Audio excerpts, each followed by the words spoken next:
Hi everybody, I hope you're well and good. Okay, so today we are going to do the topic on angles still. The other time was naming angles, right? So this is a continuation.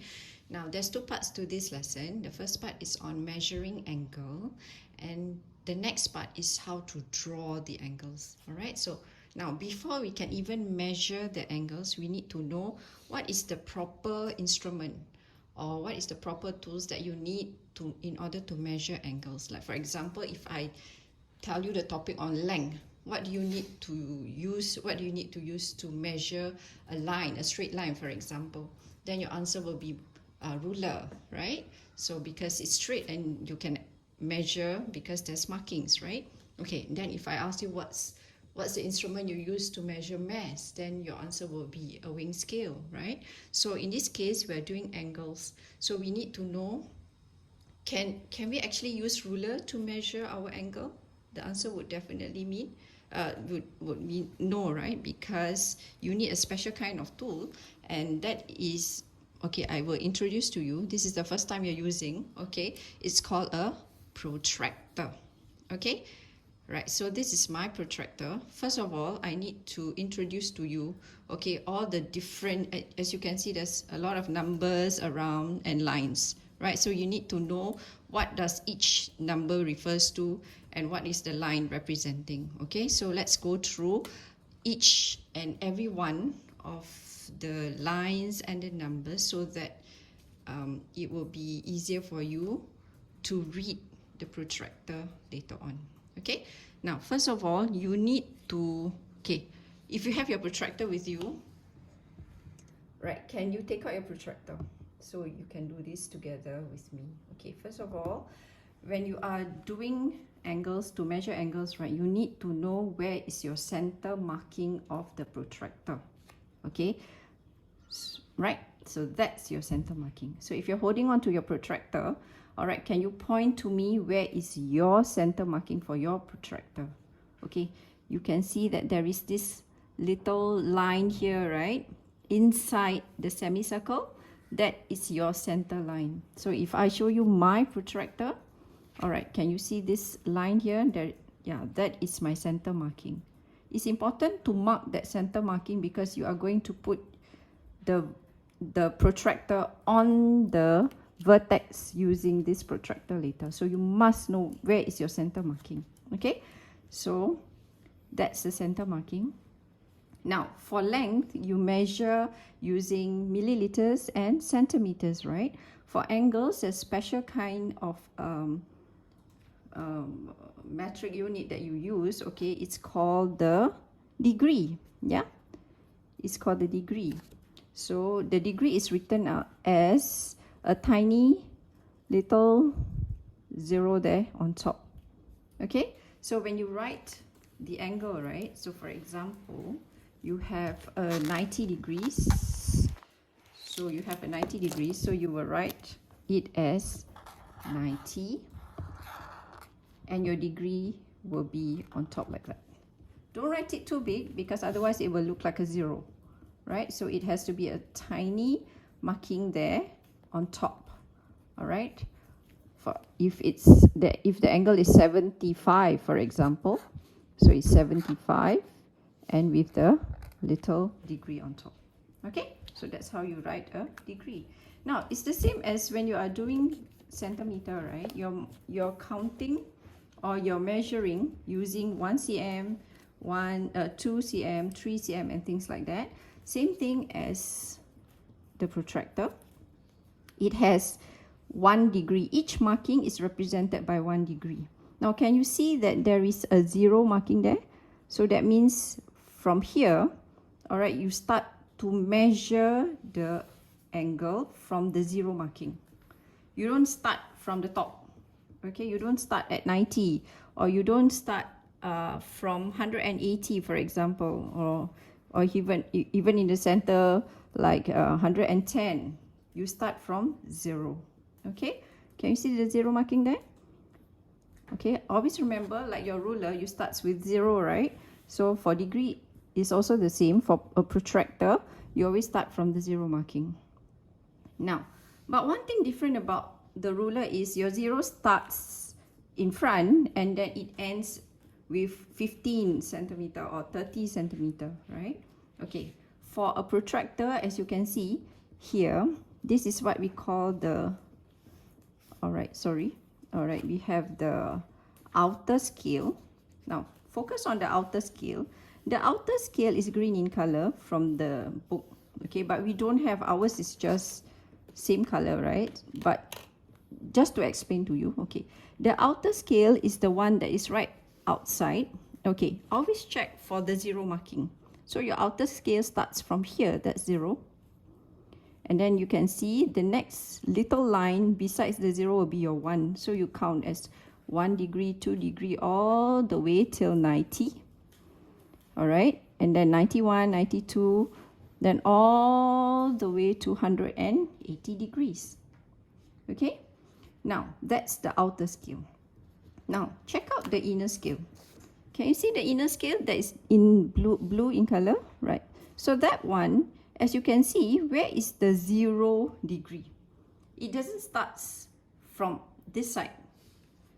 All right, for the outer scale, it starts on this side. But for the inner scale, it starts on this side. All right, so you have your 0 degree there. So 0, 1, 2, 3, all the way to 10, 20, 30, 40, 50, 60, 70, 80, and 90, 100, 110, all the way to 180. Right? So we have an inner scale that starts 0 on this side, okay? And the outer scale where the 0 starts on the other side. Can you see that? Yeah? Okay.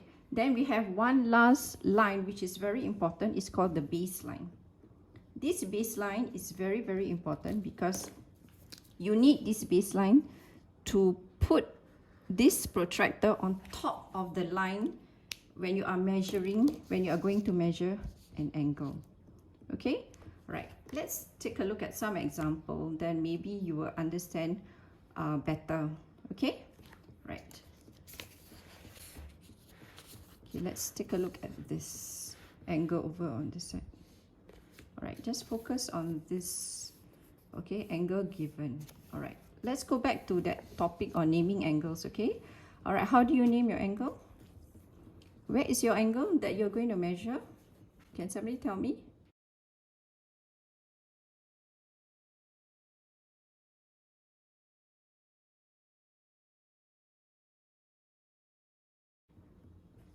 Oh yes, it's angle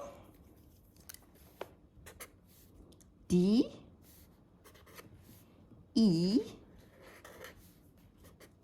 and F. So you're measuring angle E because that's where the line meets, right? Or those of you who actually name the angle as F, E, D, you are also correct. Angle F, E, D, you are both correct actually because the angle that you're measuring is the same, that's angle E, right? Okay, so now look at the angle that you're measuring, okay? Highlight that particular angle. Use your highlighter. Very important because always remember where you are, because this tells you where you're starting to measure from. Okay, so that's the angle. Now, can you take a look at the baseline? This is called the baseline. All right, this straight line is called a baseline. All right, this baseline is very important because you're supposed to put your protractor on the baseline. Okay. So this is the angle that you're measuring. So it's angle DEF. Always remember D at this point, E and F. So that means you cannot read anything that is more than this line because it's DEF. Right, so now always check where is your 0 marking. Do you read from the inner scale or from the outer scale? Right, it's the inner scale. Why is it that you read from the inner scale? Because it starts from 0. The outer scale starts at 180. You can't read from 180, right? You always must read from 0. So in this case, you read from 0. So 0, 10, 20, 30, 40, 50. Now, you stop at where this line DE is, all right? So your answer should be, so that's 50. Now it's in between the 50 and 60, so it cannot be more than 60, but it cannot be 50 either. So you have to count. Remember, one line represents 1 degree, so that means your answer here is 55. So your angle DEF or angle FED is equals to 55 degrees. Okay, right. So like I said, the starting point, okay, where the point that you're supposed to measure, you should know whether you are reading from the inner scale or from the outer scale. Always check that it must be the 0 that you start with, not the 180. Okay, let's try another one. Okay, so here you have another question. Okay, can you name me the angle first? Always name the angle before you even start, okay, measuring.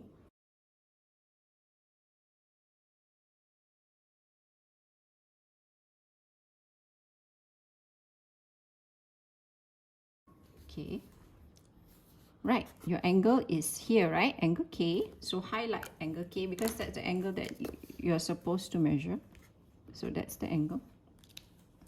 So the angle is called JKL,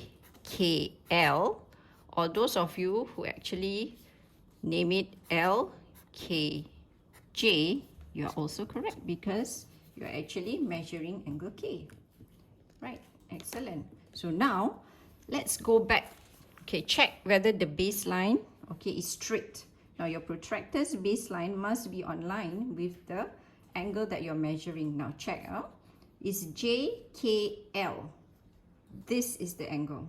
You cannot measure this angle because that is not the angle that they want. If you check the L here, so LK, there's no point here. So that means it's not this angle, not this angle, okay? It's this angle, JKL. Do you understand? All right, so here, now you check for me which scale must you read? Is it the inner scale or is it the outer scale? Yes, it's the outer scale. Why is it the outer scale? Because it starts from 0. Yes. The inner scale starts at 180. That's wrong. You can't start reading from 180. You always have to start reading from the 0 marking, right? So here, so just follow. So that's 0, 10, 20, 30, 40, 50, 60, 70, 80, 90, 100. And then here you have 110. Now the line goes all the way here. Is 123. That's your answer. That's 120. So you count the tiny lines. Remember, each marking stands for 1 degree. So that's 1, 2, 3. So this particular angle here, all right, it's angle LKJ or angle JKL is equals to 120 degrees. So this angle is 120 degrees. You get it? All right, it's okay. We will do some more examples, okay? All right, okay, I'm back with more examples here. Okay, so this time round we have the protractor. All right, now, can you see the baseline? Okay, that's the baseline. Okay, that's the baseline. You must always have a baseline, so that's a baseline. Okay, and right, let's check our angle. Okay, which angle are we supposed to find out? Okay, so in this case, there is a point D, E, and F, right? So your angle will be angle DEF. There, angle DEF.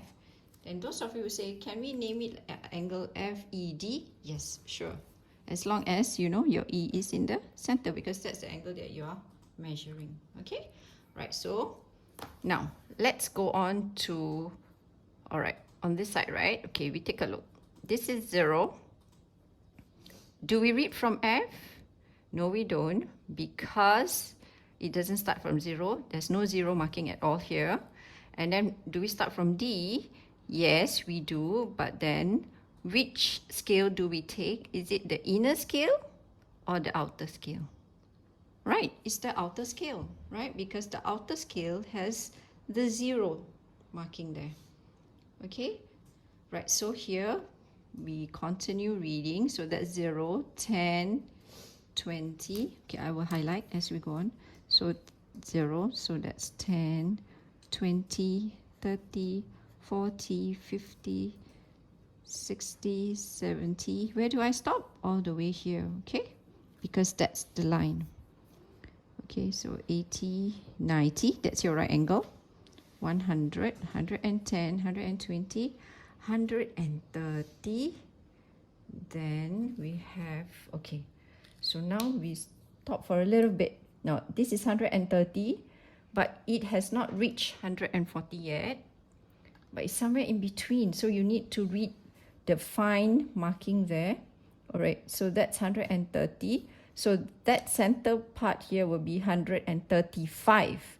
So 135, 136.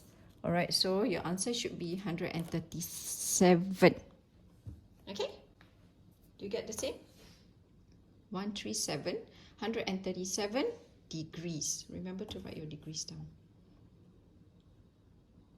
Is everybody okay? All right, you try part B and see whether you can get.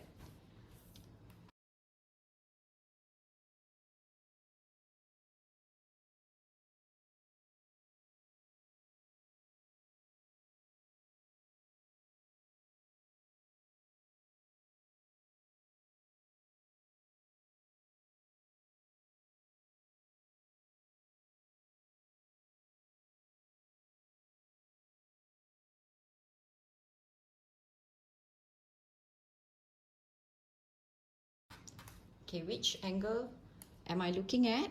I am looking at, okay, always check the points. Where are the points? Okay, the point is G, H, and I.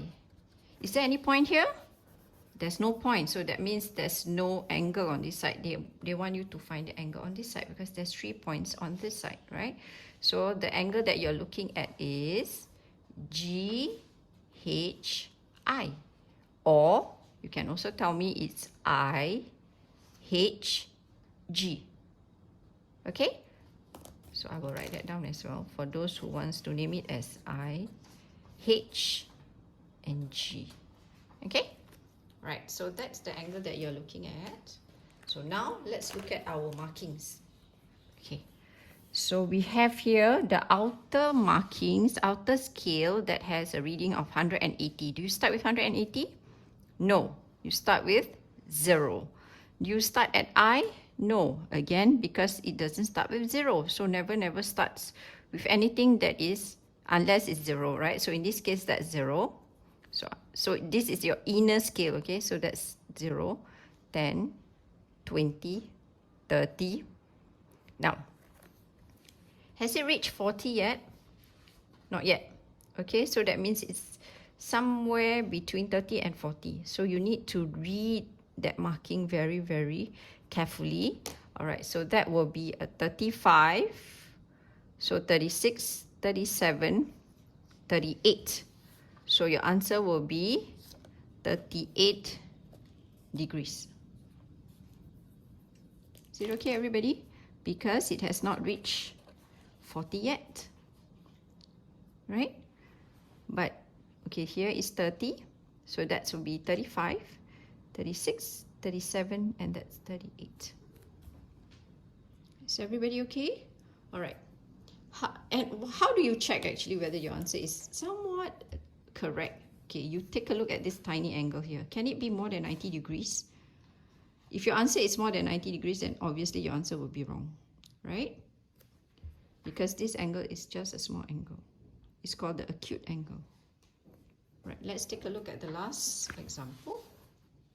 Okay, identify the angle that you're supposed to measure. And that is here, right? Okay, identify the 3 points that is given to you. That is J, K, and L. So that means it's J, K, L. That's the angle that you're supposed to measure, or you can also name it as L, K, and J. Nothing on this side, so it's not this angle, but it's this angle. J, K, L. Okay? Now, so where do you start reading the angle? You start reading at the L? No, because there's no zero marking for both. All right, that's around 20 there, and then that's 160, so that's definitely not the starting point. All right, then you check the J. Is there a zero marking there? Yes, there's zero there. Do not take the outer scale, that's 180. Take the inner scale. Okay, so that's 0. 10, 20, 30, 40, 50, 60, 70, 80, and then that's your 90. That's your right angle. Definitely this angle is bigger than a right angle. 100, 110, 120, 130, 140, 150, 160. Then I stop. Okay, now take a look. Has it reached 170? No. That means it's between 160 and 170. All right, so this is 160. All right, so you have that. So you're supposed to count the markings. Okay, so 170 is on this side, so your answer will be 164, because this is 165, 164. So angle J, or you can call it LKJ, equals to 164. Okay, take a look. This is 160, this is 170. The line is on this side. Has not even reached 165, so it should be 164. Is everybody okay? All right. Okay, you try to do the exercises, all right, and see whether you can do your measuring of angles, right? I want you to try and do the practice in your workbook. Okay, there's some more practice in your workbook. Okay, do these pages. Okay, I want you to do your workbook. Practice 1. All right, these pages. Now do it slowly because it's your first time using the protractor to measure angle. So do for me page 82 and 83. Now page 83. All right, I want you to take a look. Okay, now this page 83. Okay, the protractor is not marked there, so okay, right, they ask you to estimate and then measure each marked angle. Okay, under estimation, like for example, I look at angle A. Okay, angle A, but they ask you to estimate, so you can estimate any number. All right, for example, but I cannot. Now when you make an estimation also, you must be smart. You cannot just give me any number, just pluck out any number and just say, oh, this is 170. Does this look like 170? Obviously not, because it's not even bigger than a right angle, and right angle is 90 degrees. This is definitely smaller than a right angle, right? So maybe your estimation for this one may be about 75, right? Because right angle will be straight. Yes? So let's say I estimate that as 75. So you do your estimation part first. Okay, for example, part angle A, I estimate it as 75 degrees. Okay, so you just do for me the estimation for page 83. Right, the measuring, you will leave it first. Okay, we will continue the next lesson. But I do want you to try page 82 because page 82 has the protractor drawn for you. Okay, so just do page 82 for measuring, and page 83. Now I need you to estimate. Like I said, please make a smart estimation. All right, don't just give me any number. All right, you must check whether the angle is bigger or smaller than 90. Okay, all right, I'll see you for the next lesson. All right.